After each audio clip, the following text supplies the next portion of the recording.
আসসালামু আলাইকুম। আশা করি সবাই অনেক বেশি ভালো আছেন। আমার ভিডিও টাইটেলটা দেখে হয়তো বুঝতে পারতেছেন যে আমি কি টপিক নিয়ে কথা বলতে চাচ্ছি।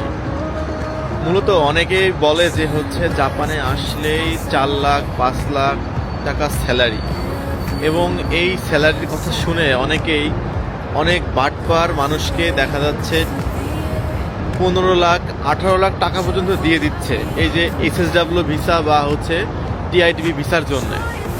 তা আপনারা এই সমস্ত প্রতারক থেকে অবশ্যই সাবধানে থাকবেন। জাপানে 5 লাখ থেকে 8 লাখ বা 7 লাখ টাকা স্যালারি পাওয়া খুবই টাফ। মানে আমরাও জবে ঢোকার পরে এত টাকা দেখাটা আমাদের স্বপ্ন। আর যারা বাংলাদেশ থেকে SSWতে ভিসা বলে যে ড্রাইভিং করে আসলে ড্রাইভিংয়ের জন্য এইরকম সুবিধা আছে 5 লাখ টাকা স্যালারি, সম্পূর্ণ ফেক।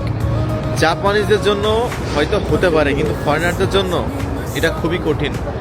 ডিফারেন্ট স্যালারি আরও বেশি আছে, কিন্তু এইগুলা আপনার সেই ক্যাটাগরি মানুষের জন্য যারা মেডিকেলের ডাক্তার বা টপ লেভেলের আপনার সফটওয়্যার ইঞ্জিনিয়ার, তাদের ক্ষেত্রে 5 লাখ 7 লাখ টাকা স্যালারি হতে পারে বা তাদের একটা বোনাস অনেক হাই লেভেলের থাকতে পারে। কিন্তু এই যে ফেক মানুষগুলা, তারা বাটপাড়ির প্রচার করার জন্যে তারা যে মানুষের কাছ থেকে প্রতারিত মানুষ হচ্ছে তাদের কাছ থেকে, এই জিনিসটা আপনাদেরকে সাবধান করার জন্য আমার ভিডিওটা বানানো। কারণ অনেকে আমাকে জিজ্ঞাসা করেন যে ভাই, আমি 15 লাখ টাকা দিয়ে জাপানে যাইতেছি, অনেকে বলে ট্যুরিস্ট ভিসায় আসতেছে। ট্যুরিস্ট ভিসায় আসার ভাই, আমরা ফরেনাররা খুবই সমস্যা জাপানে।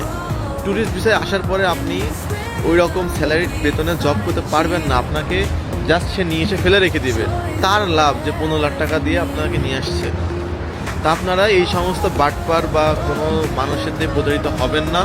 অবশ্যই এই প্রতারিত হওয়ার আগে যারা জাপানে থাকে তাদের কাছ থেকে একটু জানার চেষ্টা করবেন, একটু ইনফরমেশন কালেক্ট করে তারপরে আপনারা কোনো পদক্ষেপ নেবেন। আর আমার কাছে মনে হয় যে 15 লাখ বা 18 লাখ 20 লাখ টাকা দিয়ে জব ভিসাতে জাপানে না আসাই ভালো। আমার কাছে এটা মনে হয়, কারণ এই টাকাতে নিজে ব্যবসা করা ভালো। বাকিটা আপনাদের ডিসিশন।